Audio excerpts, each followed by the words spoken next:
Эфирден алқар вақытта студияда Олсын Риева исәмісіз. Бүгінгі шарылышының түп темалары.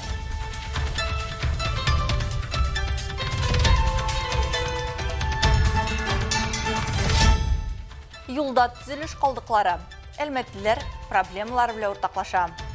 Шопан урамда яшаушылар айтуынша, шушы урамнардан күні түні йүк машиналары йөри. Күп тоннылы йүк машиналары шушы асфальтны боза.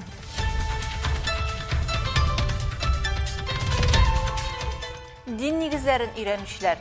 Үзәк мәчеттә укучыларның шығарылыш кешесі узды. Минем гаиләдә әти һәм әни намаз укый.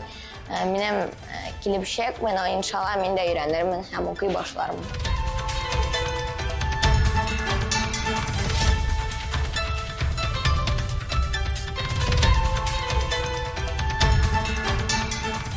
Гомер бәйрәме. Ознақайлы Мәхсүмә апа Абдуллинаны юбилейі біле құтладылар. Біздің балаларны тәрбиелеуде зор өлеш керткән өчен бик зур рәхмәт сезгә. Сезгә инде сәламәтлек.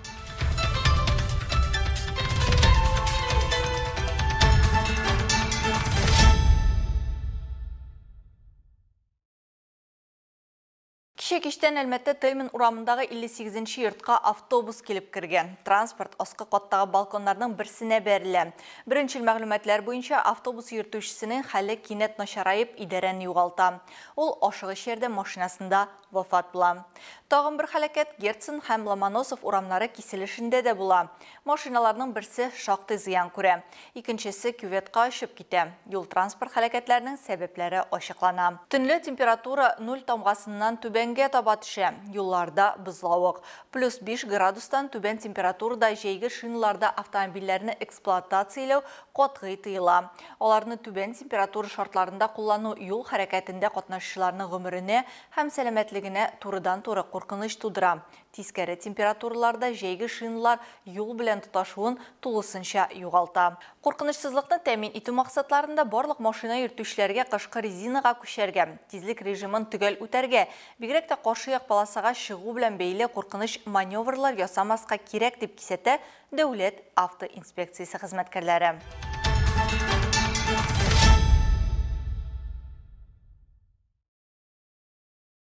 Қолабыз халқы телекомпанияға үзләрін бір шыған сұраулары білән мөрәҗәгать итүләрен дәвам итә. Чираттагысы Шулпан урамында яшәүчеләрдән.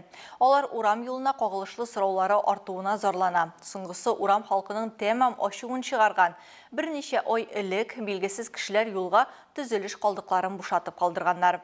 Алса Әхмәтҗанова яшәүчеләр белән күрешеп, низакны үзе күреп кайтты.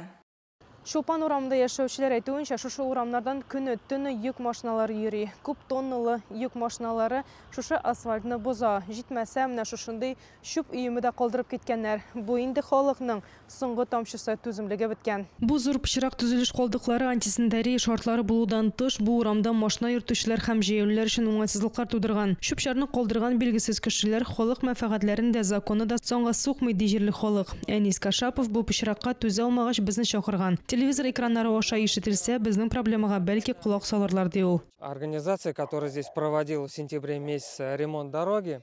Сентябрь айында биредә юл ремонтын үткәргән оешма үзләреннән соң менә нәрсә калдырды. Бу юл безнең бердән-бер борылу урыны иде. Бу тау хәтле пычрак безгә кыенлыклар, комачаулыклар тудыра хәзер. Яңгыр явып тора. Бу тау пычракка әйләнәчәк, без бит монда яшибез.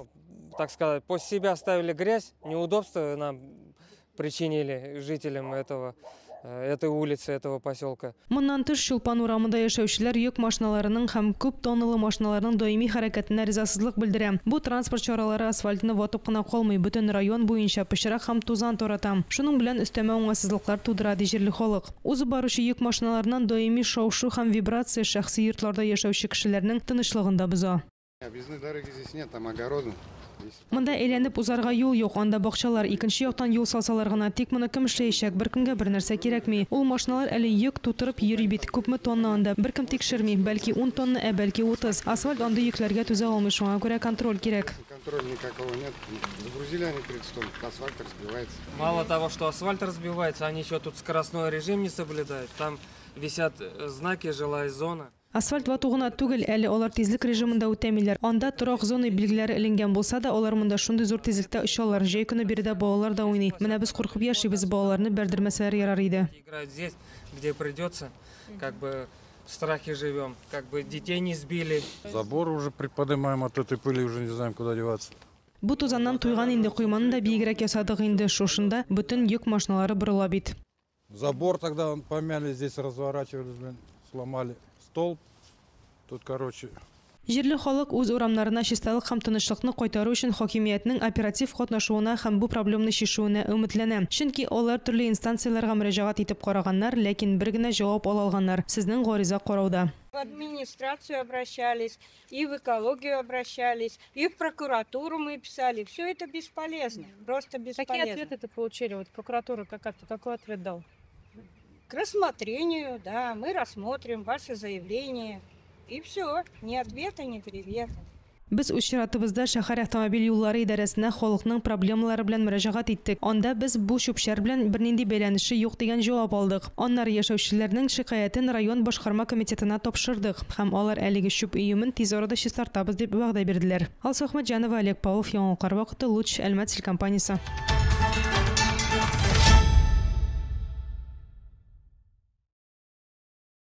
Шын батырлык һәм кеше ватаныбыз тарихына хөрмәт дәресе. Түбән Мактама бистәсе китапханәсендә 9-нчы сыйныф укучылары өчен патриотик сәгать үткәрделәр. Яшь буынга тынычлык бәясе һәм ата-бабаларыбызның каһарманлыгы турында искә төшерү максаты белән оештырылган чараны без дә күреп кайттык. Эта тема вечна. Мы должны помнить об этом, мы должны знать об этом. Очрашу Россиянең тарихын искә төшерүдән башланды. Балалар төп сугышларны һәм бөек җиңүләрне барлады. Бөек ватан сугышында катнашкан якташларыбызга аерым игътибар бирелде. Мактамалыларны сугышка Сабантуй көне чакыралар. Фронтка авыл җирлегеннән 245 кеше китә. 94 генә кире кайта. Один из наших вернувшихся героев с победой – это Ахметов Медхат Юрий Ахметович. Мы знаем его, так как он был преподавателем в первой школе.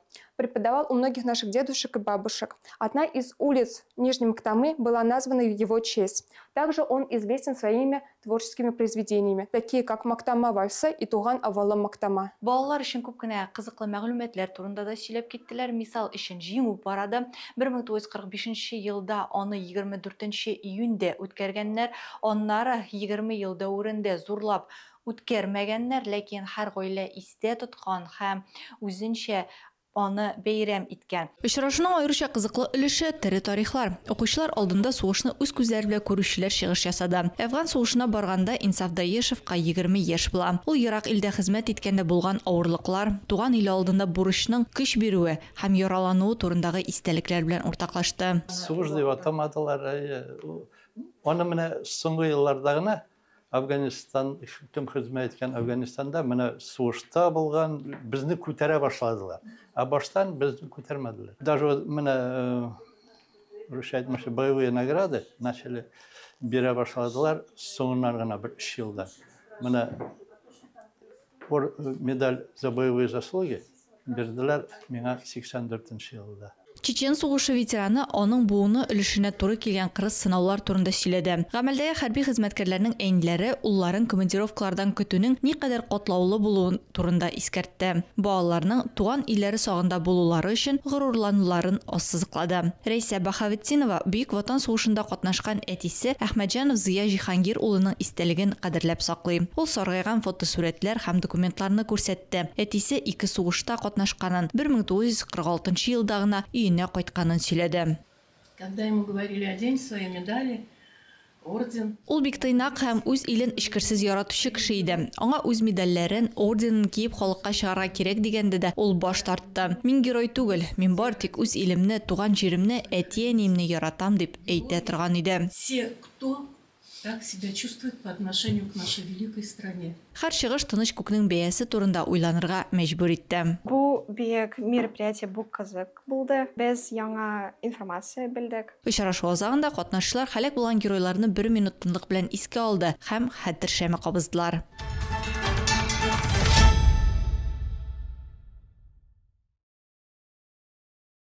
Үткән ял көнендә Риза Фәхретдин исемендәге Үзәк мәчеттә ял көн мәктәбе укучыларының чыгарылыш кичәсе узды.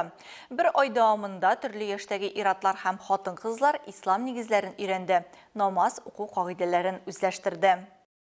Бу мәктәпкә һәр якшәмбе килә торган кешеләр дин нигезләрен ныклап аңларга теләүчеләр. Дәресләр 4 төркемдә уза. Ир-атларны имамнар, Хатын кызлар һәм кыз балаларны абыстайлар укыта. Мондый аерым уку тәртибе ислам таләбе. Һәркем үзенә кирәкле белем ала. Ирләр гаилә башлыгы булу җаваплыгын, хатын кызлар күңел йомшаклыгын һәм балалар тәрбияләүнең әһәмиятен өйрәнә. Bir ай дәврендә атнага bir тапкыр дәресләр үткәрелде мәчетебездә.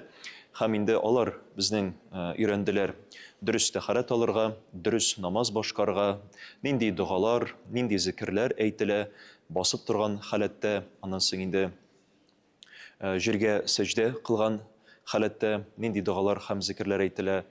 Шулай ук Кураннан сүрәләр, дугалар өйрәнделәр һәм беренче дәрес булып инде әлбәттә ки алар акыйда дәресен, ягъни Аллаһны тану, Аллаһка ничек дөрес итеп гыйбадәт кылу турында да без кыскача гына искәртеп киткән идек. Күпләр өчен бу курс беренче тәҗрибә. Алар дингә якынрак булу, Аллаһка ышанычларын арттыру теләге белән килә. Шулар арасында яшь укучылар да бар. Мәсәлән, Ихсан әти әнисеннән калышмаска булган. Минем гаиләдә әти һәм әни намаз укый. Минем килешәк, иншалла мин дә өйрәнермен һәм укый башлармын. Мондый дәресләр халыкка бушлай үткәрелә. Аларны ярдәм итүче иганәчеләр ярдәмендә оештыралар. Елдан-ел курслар популярлаша, катнашучылар саны арта. Где-то 500 плюс человек прошли данную образовательную систему, научились. 500-дән артык кеше әлеге белем бирү программасын үтте. Исламда беренче адымнарын ясарга өйрәнде. Һәм бу әлбәттә инде безнең Әлмәт Мөхтәсибе инициативасы аркасында. Безнең Ансар Хәйрия фонды монда кечкенә генә бер роль башкара. Без бу белем бирү проектында ниндидер өлеш кертә алуыбызга бик шат. Какую-то лепту можем внести в данный хороший образовательный проект. Дәресләр тәмамлангач чыгарылыш кичәсе узды. Укучылар Коръән аятларын укыды, намаз башкару тәртибен күрсәтте. Мәчеттә җылы, дуслык мөхите хөкем сөрде. Монда һәркем үзен бер гаилә әгъзасы итеп тоя. Вот этот вот свет, который, альхамдулилlah, Всевышний Аллах дал вам, сохранить, приумножить и, иншаллах, увеличивать его. Бер көн мәктәбе курслары киләсе елда дәвам итәчәк. Дәресләрнең төгәл вакыты әле билгеле түгел, әмма аны мәчет сайты аша белергә мөмкин булачак. Мондый очрашулар кешеләргә динне аңларга, иманны ныгытырга һәм буыннары арасында бәйләнешне сакларга ярдәм итә. Алия Муратова, яңалыклар вакыты, Луч Әлмәт телекомпаниясе.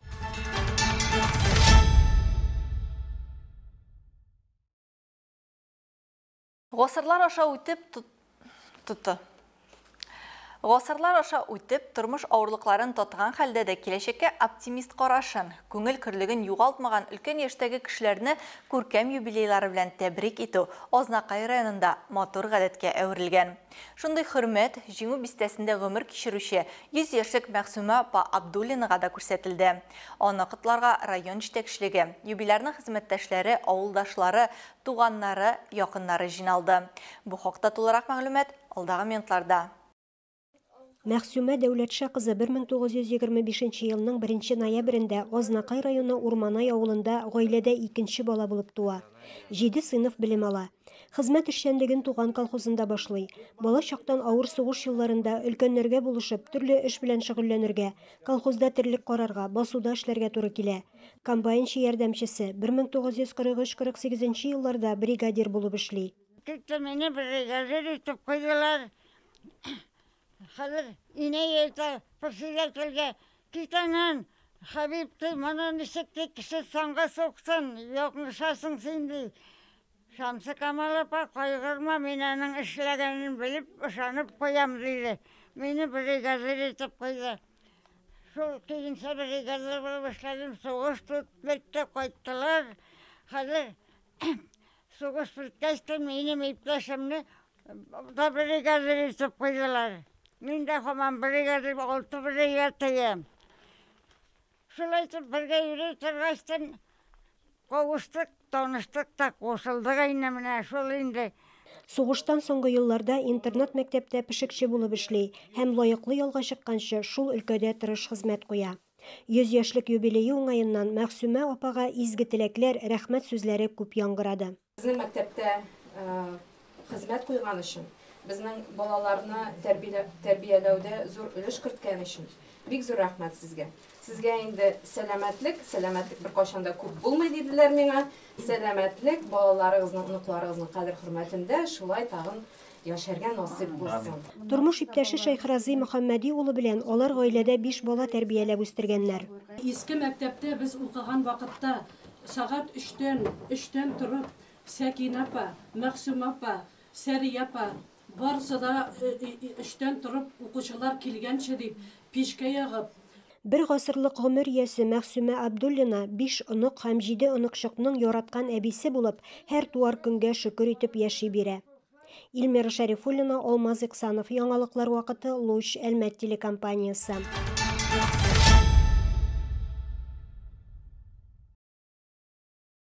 10-нчы тапкыр Милләтләр эшләре буенча федераль агентлык гаять зур илебезнең барлык халкын һәм чит ил гражданнарын Россиянең мәдәни күп төрлелеге, аны уникаль итә торган халыклар турында күбрәк белергә чакырды. Бөгелмәдә Халыклар дуслыгы китапханәсендә зур этнографик диктант булып узды. Анда теләге булган һәркем катнашты. Тулырак итеп Айсылу Миңнебаева сөйләр. Диктант язу өчен мәйданчык очраклыгына сайланмаган. Халыклар дуслыгы китапханәсе Бөгелмә районының барлык милләтләренең мәдәни үзәге. Бирдә һәрвакыт халык кыйммәтләренә, гырыф-гадәтләренә багышланган тематик чаралар оештырыла. Шулай ук милли Россия турында да зур материал тупланган. Безнең төбәктә яшәүче халыкларның декоратив гамәли сәнгате турында китаплар да шактый.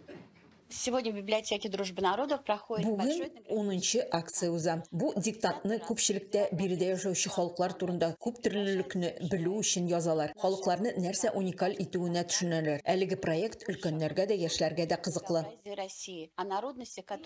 Җавапларның шәхси бланкын тутыру өчен һәркем үзенең идентификацион номерын яшен яза. Нәкъ менә шушы параметрлар буенча тестның йомгаклау нәтиҗәләре ясалачак. Катнашучылар 30 сорауга җавап бирергә тиеш. Шуларның унысы Татарстан Республикасы турында. Bizim мектеп укучылары да, укытучылар да, барысы да бергә башта без иң элек яза башлаганда, аны үзе китапханәдә яза идек. Һәм инде ул бит инде безнең дистанционныйда дип язылырга мөмкин, шуңа күрә укучылар, әти-әниләр белән алар өйдә үзләренең компьютер ашында язалар. Чыннан да бу этнографик диктантның кирәклеге нидә? Барлык туган телләрдә сөйләшүче халыкларның берләштерү һәм халыкларның гырыф-гадәтләрен белү, аларның нинди эш кораллары белән кулланганнар, нинди киемнәр, менә шушы барлык темаларны да менә шу этнографик диктант эченә алган. Гадәттәгечә акциягә нәтиҗәләр 12 декабрьдә Россия Федерациясе Конституциясе көнендә ясалачак. Айсылу Миңнебаева, Ямяхин, яңалыклар вакыты, Луч Әлмәт телекомпаниясе.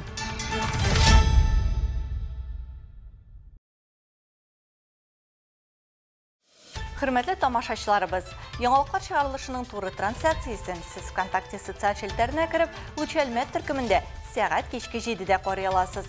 Безнең иң кызыклы сюжетларыбызда рәсми аккаунтларыбызда урнаштырыла. Бүгенге чыгарылышта шулар иде. Мин Алсу Нуриева һәм монтаж операторы Булат Усманов сезнең белән саубуллашабыз. Исән сау булыгыз.